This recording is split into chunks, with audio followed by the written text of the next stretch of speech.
Esses dias lá em São Paulo, eu tenho uma cadelinha que cruzou e ela teve 6 filhotinhos, cada um de um jeito diferente. E tinha uma muito pequenininha que os outros maiores iam mamar primeiro e jogavam ela para fora. Então eu passava o dia inteiro e a noite inteira pondo ela na teta. Eu tinha que tirar um grandinho que já tinha mamado e arranjar uma teta para ela. E teve um dia que eu viajei, assim como eu vim aqui, às vezes eu saio para fazer palestras em outros lugares e tem uma monja que mora comigo. Eu falei para ela, olha, ponha a cadelinha na teta, por favor, não esqueça. Ela disse para mim, imagine, a natureza cuida. Eu falei, não, a natureza não é bem assim. O mais fraquinho vai morrer e a gente não quer que a cadelinha morra, né? Então você põe ela na teta. Mas ela achou que era bobagem, que não precisava. Quando chegou de noite, a cadelinha ficou um dia inteiro sem mamar. Estava deitadinha, quase morrendo, já não se mexia mais. Aí ela se deu conta e chamou correndo a veterinária. A veterinária passou a noite toda lá, pondo melzinho na boca, soro, tirando o leite da tetinha da mãe e pondo na boquinha dela. Ela agora está gordinha, bonitinha. Ela é muito grata por isso. É uma cachorrinha que sempre chega perto, fica alegrinha, né? A gratidão da vida. Nós não seguimos só a natureza, nós humanos temos uma capacidade diferente dos outros bichinhos. Não é que seja melhor, superior ou inferior. Eu não quero fazer julgamento de valores, mas temos uma capacidade mental que é diferente do bichinho. Uma cadela que o bebê não mama, ela larga o bebê e ele morre. Nós, quando temos um bebê que tem uma dificuldade, que é a ideia da casa do sossego, não é isto? Uma criança que tem uma dificuldade de conhecimento, de raciocínio, ela não é largada lá, vai largar no meio da rua que morra. É o contrário, ela precisa de uma atenção especial, ela precisa de um cuidado. E nós podemos dar esse cuidado, da qualidade de vida, da ternura. E os idosos, então, agora que eu estou ficando idosa, é uma delícia. Você vai pensando, o que vai acontecer na minha velhice? Eu agora tenho umas vezes uma dor aqui, outra dor acolá, que não tinha antes. Não é assim? Às vezes eu como uma coisa, queima, tão gostoso ficou queimando o estômago. Não queimava antes. O corpo vai se desgastando. Recentemente eu fiz os exames, disseram que até o coração, o músculo do coração fica mais molengo. Vocês sabiam disso? O músculo do coração, com a idade, ele perde um pouco da força, né? Ele vai ficando, que nem o braço, vai ficando mais mole assim. O coração também fica. Por isso que fala que idoso tem coração mole, é verdade. Fica mais molengo mesmo. E outra coisa que a gente perde é a impressão digital. Vocês já viram isso? Eu fui fazer o título de eleitor e ia lá naquela maquininha, né, não aparecia. E a moça falou, é natural, com a idade desaparece. Passa um creminho. A gente vai desaparecendo. A idade vai nos fazendo desaparecer aos poucos, né? Pouco a pouco, pouco a pouco. E algumas pessoas têm quem cuide, outros não têm. E às vezes não pode mais cuidar de si sozinho, né? Então eu fiquei muito animada, cheia de alma, de espírito, de alegria, em saber da preocupação das pessoas que estão organizando este evento, de poder criar uma casa que vai cuidar dessas pessoas mais idosas que não tem quem olhe por elas, que vai cuidar dessas crianças e adolescentes que têm uma certa dificuldade de aprendizado. Mas não significa que não tem capacidade de vida. E de vida com fartura, com alegria, com contentamento, com qualidade. Com sossego, né? Não com abuso. Não tem gente que abusa da pessoa que tem uma pequena deficiência? Nós somos malvados, nós humanos. Se nós não prestarmos atenção, a gente pode fazer muita maldade nesse mundo. E por isso é preciso conhecer a mente, a sua mente, não é do outro. Nós temos uma tendência muito interessante de achar que tudo que dá errado, a culpa é do outro. Não é assim? Não é eu tenho culpa, não, foi o outro. Eu fiz, mas porque o outro me provocou. Eu gosto muito dos beneditinos. Os monges e as monjas beneditinas, assim como eu, praticam a meditação. E um grupo de monjas beneditinas passou um mês lá no meu mosteiro, quando eu estava no Japão. E tivemos um encontro muito agradável. Algumas delas trabalhavam na Índia, cuidando das pessoas mais pobres da Índia. E teve uma vez no encontro interreligioso, encontrei um monge jesuíta, que ele trabalhava com os mais pobres da Índia. Nós estávamos no Rio de Janeiro para esse encontro interreligioso e ele foi visitar a Rocinha, a favela da Rocinha. E eu não pude ir. Quando ele voltou no dia seguinte, eu perguntei para ele como foi. Ele disse assim: não tem miséria no Brasil. Eu falei: mas o senhor não foi lá na Rocinha? Eles são ricos, eles têm luz elétrica, mesmo que seja gato puxado, tem luz elétrica. Eles têm um armazém que tem comida dentro. Na Índia não tem comida, não tem luz elétrica. Eles ficam sentados à beira do rio esperando morrer. Não tem luz nos olhos, não tem esperança. Diz assim: os pobres de vocês aqui são ricos, seus olhos brilham, eles ainda têm energia vital, eles ainda têm o que comer, porque tem gente que não tem nada para comer e que perde todo o estímulo de vida. Imagine que aí fica com aquela ideia de karma, de dizer o seguinte: eu nasci pobre, miserável, é meu karma. Então eu tenho que ficar parado, vou ficar embaixo dessa árvore aqui esperando morrer, porque não tem jeito, é meu karma. E isso é um erro, né? É um erro de interpretação. E aquele homem, o Mahatma Gandhi, ele falava muito isto, que nós temos que empoderar as pessoas, dar poder às pessoas, de saber que podem mais.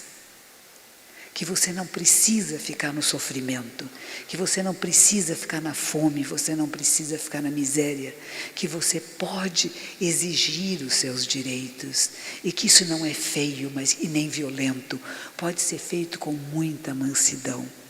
Vocês se lembram que a independência da Índia foi conseguida por este homem pequenininho, magrinho? Ele fez uma reunião com os ingleses, conseguiu. Vamos ter uma reunião para pedir a independência da Índia. E ele foi com os amigos dele, que todo mundo tinha raiva, achava que o inglês explorava eles, tinham raiva dos ingleses. Os ingleses eram corruptos, eram maus, eram ladrões, maltratavam eles, exploravam.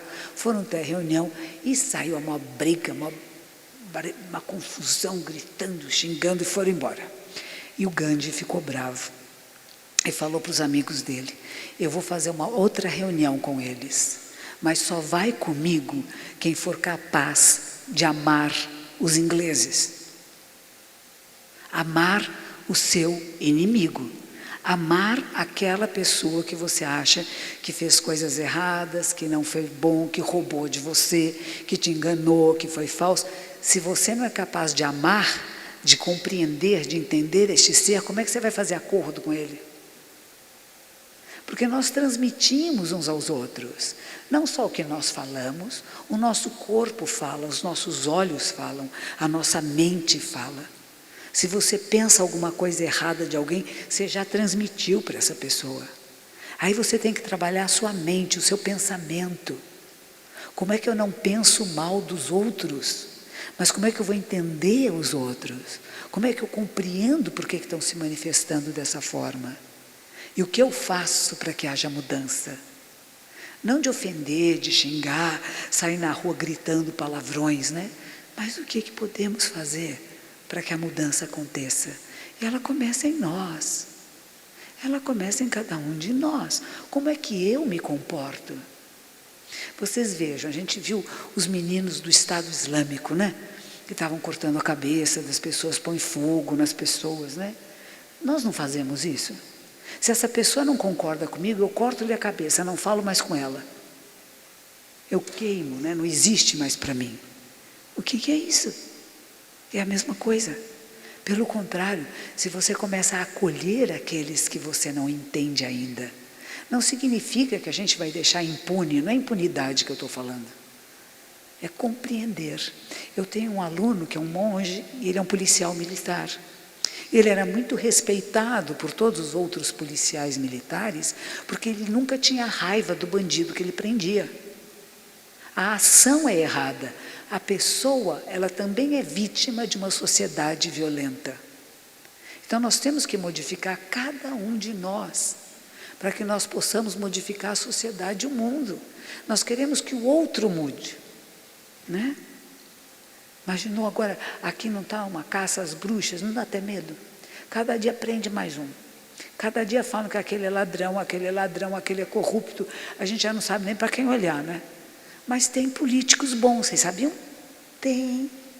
Tem pessoas que são bons políticos, pessoas que pensam no bem coletivo. Mas esses não aparecem muito na imprensa. A gente não fica sabendo deles. A gente só sabe daqueles que são suspeitos. E essa suspeição, muitas vezes, é porque tem interesses políticos. Não é verdade? Então, quando a gente fala expansão de consciência, é uma capacidade, como dizia Paulo Freire, nós temos que aprender a ler a realidade. Ler o que está acontecendo. Interpretar essa realidade. Interesses de quem? Para quem? Por quê? E como é que a gente não se macula com isto, né? Tem um senhor que eu gosto muito, ele é um professor de história em São Paulo. Ele chama Leandro Carnal, Carnal com K. Vale a pena ouvi-lo. Ele outro dia estava falando dos pecados capitais. E ele diz assim, que a inveja é um pecado capital escondidinho. Por que a inveja é escondidinho? Porque ninguém diz, eu estou com inveja, né? Inveja é feio sentir, né? Os outros têm inveja de mim, mas eu não tenho inveja de ninguém. Ele diz assim, nós sentimos inveja. E é mais verdadeiro quando você percebe, porque a inveja é assim, a cobiça é uma coisa, eu quero ter o que você tem. Isso é cobiça. Mas você tem alguma coisa que eu não tenho, eu te odeio por isso, eu quero acabar com você. Eu vou dar um jeito de acabar com você, porque isso é inveja. A inveja quer destruir o outro. Ele não quer ter o que o outro tem, quer destruir o outro. Isso é inveja. E nós sentimos isso às vezes. Por isso temos que estar atentos. Buda dizia o seguinte, que a mente humana deve ser mais temida que cobras venenosas e assaltantes vingadores. A sua mente, não é do outro, a sua. Então tem que conhecer como é que ela funciona. E todas essas emoções e sentimentos fazem parte do saquinho de pele. Todas. Agora, o que nós estimulamos? No jardim da infância, quando você estava com ciúmes da outra menininha, que a professora tratava melhor, alguém chegou e disse para você, isso é ciúmes, minha filha, é natural da espécie humana, mas não desenvolva isto. Você tem qualidades e talvez você não esteja tão próxima da professora porque você é mais forte, porque você não precisa disso. Percebe? Você trabalha as suas emoções. E elas deviam ser trabalhadas na pré-escola, em casa. Não para dizer não faça isso, não sinta isso. Como não sinta? É impossível não sentir o que nós sentimos, mas o que fazemos com o que nós sentimos é nossa responsabilidade. Sentimos todas as possibilidades de sentimentos, mais ou menos, cada um nos seus níveis, né? Mas como é que nós nos manifestamos? Ofendendo, gritando, brigando, cortando a cabeça, pondo fogo, né, fazendo desaparecer da minha vida, da minha existência, ou compreendendo, ou querendo ajudar. Mulher que apanha, por exemplo, tem homem que apanha também. Outro dia veio um moço falar comigo que a mulher dele deu nele. Veio na comunidade dizer, minha mulher me bateu, eu saí de casa. Achei tão bonitinho. Diz que a mulher dele bebeu, olha que bonito, é tudo invertido, né? A mulher dele bebeu, começaram a discutir a relação, ela foi ficando brava, deu-lhe um tapa. Ele foi embora de casa, que bonitinho. Ele falou assim, monge, o que você queria? Eu não ia bater nela, né? Então eu fui embora. Eu falei, tá certo, o mundo está assim agora, né? O gato bate no cachorro, né? Está tudo o invertido, né? Mas isso aconteceu mesmo, né? O que não pode é, num relacionamento, um querer bater no outro. Não precisa bater no outro. E também não precisa ficar provocando com palavra, né? Pá, pá, pá. Porque a gente não bate de tapa assim, mas a gente fala cada coisa, que dá cada ferida, vai lá dentro. E a intimidade nos faz saber exatamente o pontinho de pôr o dedo lá na ferida, né? E às vezes, sabe por quê? Porque está com inveja. Tem mulher que fica com inveja do marido que traiu. Ela ficou com vontade de trair, mas ela foi educada para não trair. Ele foi e traiu. Te odeio. Vai sofrer o resto da vida agora, seu desgraçado. Você fez uma coisa que eu queria fazer e não fiz, porque eu sou uma mulher séria, correta. Mas ficou sofrendo, né? O melhor é não ter relacionamentos extraconjugais, vocês sabem, né? Mas nem sempre é assim. Mas se acontecer de passar aquela pessoa tão linda, irresistível na sua frente, aí você vai ter que fazer uma opção. Olha que difícil. Ou fica com a moça linda, ou o moço lindo, irresistível, que não está querendo você para nada, ou você fica com a tua esposa, com o seu marido que gosta de você, que te ama, que criou uma família e que quer você de volta. Aí você vai ter que escolher. E alguns escolhem, depois sofrem. Eu conheço um moço que escolheu uma mocinha tão bonitinha, ela era linda. Ela era linda. Poucos meses depois, ela largou ele, que ela foi com o pessoal da idade dela. Ele ficou tão passado, né?